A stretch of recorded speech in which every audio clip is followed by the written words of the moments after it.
Hi there. Well, here we are.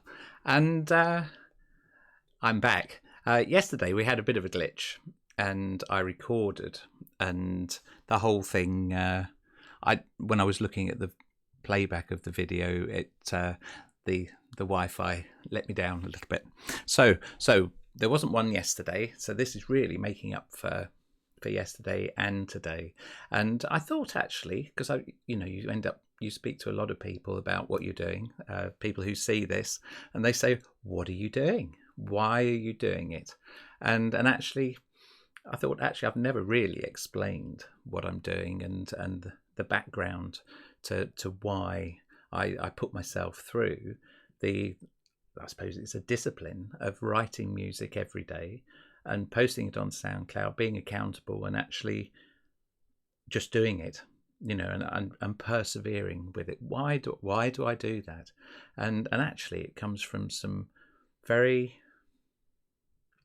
sort of fundamental beliefs about the role of the arts, culture, music in society. And one of those is founded on a very little book. And this is it, and it's called As a Man Thinketh, and it's by James Allen. Actually, I don't really know very much else about the book, but this little quote, I've got it printed on a little piece of paper in my office, over in the other side. It sounds big, doesn't it? But in another room in the house. But yeah, this is one of the chapters, and it's entitled Visions and Ideals. And I love these words. So it says, the dreamers are the saviours of the world. As the visible world is sustained by the invisible, so men, through all their trials and sins and sordid vocations, are nourished by the beautiful visions of their solitary dreamers. Humanity cannot forget its dreamers. It cannot let their ideals fade and die. It lives in them. It knows them as the realities which they shall one day see and know. Composer, sculptor, painter, poet, prophet, sage. These are the makers of the afterworld, the architects of heaven. The world is beautiful because they have lived. Without them, labouring humanity would perish.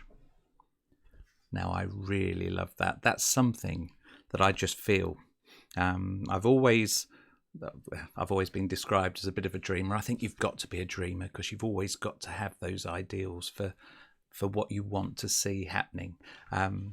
But being creative and creating something new, not doing the same thing over and over again. The things that I really enjoy, the two things that I really enjoyed at school were music and sport, and both needed a little bit of creativity. You don't necessarily think of a football match as being a creative endeavour, but actually when you go onto the pitch, you've got no idea what the opposing side are going to do, and you've got to be creative, and you're trying to win. The same with music. You're looking at a piece of music that's been composed by someone else, and you're intuitively, and it's something you develop through practice. You're working out how to interpret someone else's ideas, someone else's feelings that they thought about and they had possibly 200-300 years earlier. Now that's it. That's fascinating, and I think as a musician, that's one of our roles. It's to interpret those ideas and those notes. It's also, do we interpret it for the composer? Do we then put our own character into it as well? And I've talked about this a fair bit over the years, but you see the history of music as being a sort of fluctuation between the role of the composer and the role of the performer, and you have the great performers who then take on the mantle of the piece, and sometimes they become such big personalities that the piece is almost subservient to their character. Now, that's one interpretation, and then the other way is where composers start to take the control back. And I've always seen that as something that happened during the 20th century, when we had lots of pieces written where every minute marking was to be adhered to. There's a piece for solo clarinet by Stravinsky where the instructions say that, you know, all the markings, even the breaths, all that are to be strictly adhered to. Yeah. And then the other way round is, how do you get that emotion? And that comes then from the from the performer. That's one of the roles. So that little book, you know, the role of the composer, the role of the artist in society, I think it's encapsulated in that little quote. What was another book that another quote that I liked was actually it's Russ Conwell, Acres of Diamonds, and that's very much a little parable about someone searching for something and leaving what he had and going and looking somewhere else for it. And I've always believed that everyone's got within them something that's really special. And I think for me, I feel it's possibly music, and it's something that's very precious, and it's precious in everyone, and it should be nurtured. Right, what are we doing today? You can see if I move on to this, and nothing's happened.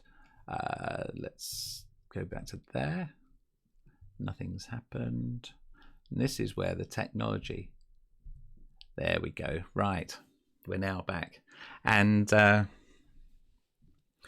it's all working now, which is great. And so, what are we doing here? So, if we look at this, since the beginning of March, we've done over 70 pieces. Now, these 70 pieces wouldn't have existed had I not been doing my daily pieces. That's incredible, really, because lots of ideas, lots of thoughts gone in here, and well, the variety. There is quite a lot of variety, and in fact, today's piece, there's a big change from yesterday, which we're going to hear. But I thought what would be interesting would just be to go through the pieces this month so far, so you can hear that there's a common thread, and that's another theme in what I do, is I try to maintain a common thread right the way through each month. But the common thread this month, what is it? So what we'll do is we'll play the first 4 bars of each of these pieces and see what you think. Okay.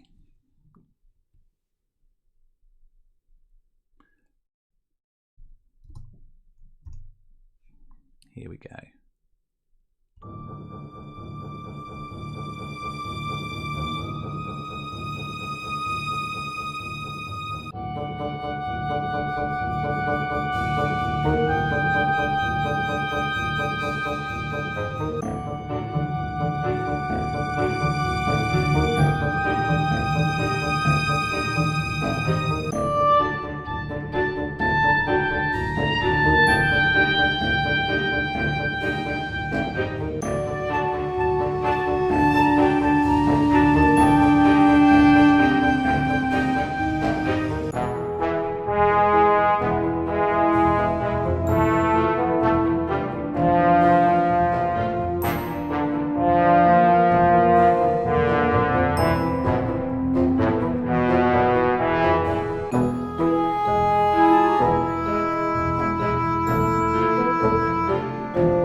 There you go. So that was the first 10 days of the month so far. So what we've had today is a key change, and I thought, as we did 5 days ago, I thought we'd have a completely new melody, but I've also gone a little stage further and created a completely different mood as well.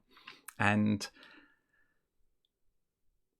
I suppose it's an aspect of what I do as a musician, or have done, playing some jazz. And so this has a more of a jazzy feel to it, and I suppose it comes from yesterday when I was discussing the feel of the one we've just listened to, and it had more of a Scott Joplin sort of early jazz feel to it. And I thought, well, today let's do a little piece of jazz, but we've still got to retain some of the characteristics, or some of the elements of what was happening yesterday. And this is what I came up with this morning.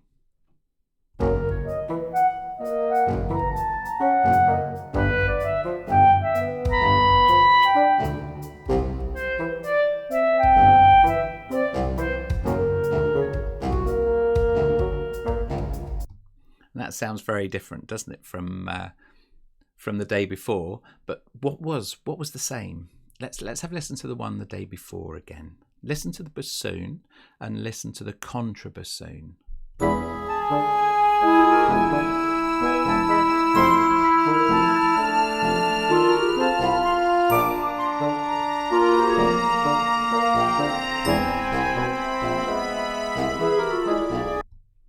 And then today's.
So what do you think of that? It's a much lighter feel. It's also, I suppose, it retains a bit of the Scott Joplin type feel to it. But when you think of it had a Middle Eastern, didn't it? What do we call when the second half, when we had that melody, when it first arrived, we called it Eastern Dance.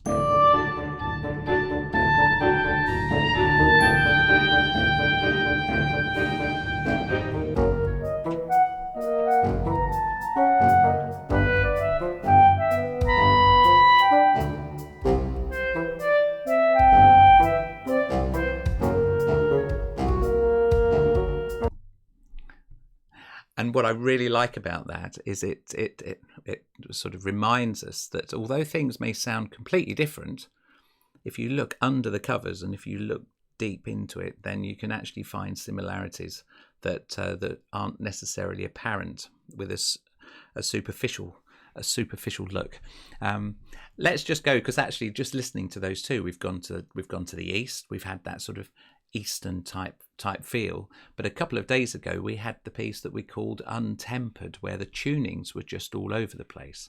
Have a listen to this again, just as a reminder.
So the next day, and this was the one that we were talking about yesterday, but it got ruined by the connection.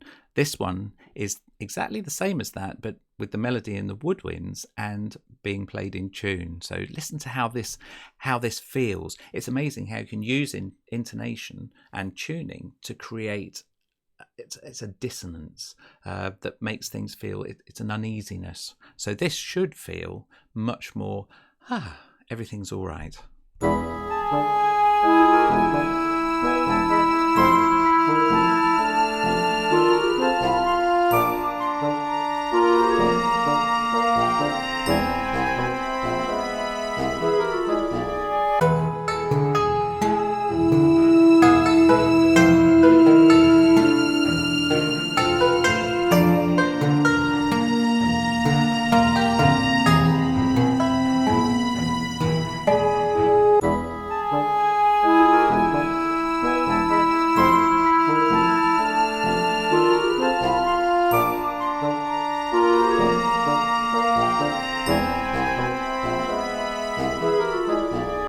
Can you hear that difference? And I love the way that's part of a tool that we can have. And one of the things I was talking about yesterday was if you had people who were used to playing in an Arabic mode or a Chinese mode, because you had both of those playing with each other, and they were playing with each other live, would they be able to remain true to their intonation whilst being surrounded by the other tunings? And I think it would be really difficult, but it would be interesting to have your views. Do you know that it's been done, and has it been done with particular intent? And if what sort of intent would that be? What sort of film could you imagine that music accompanying? What sort of scene? Let's just finish off again with today's, just to clear the mind palette.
I think that's a really jolly little piece.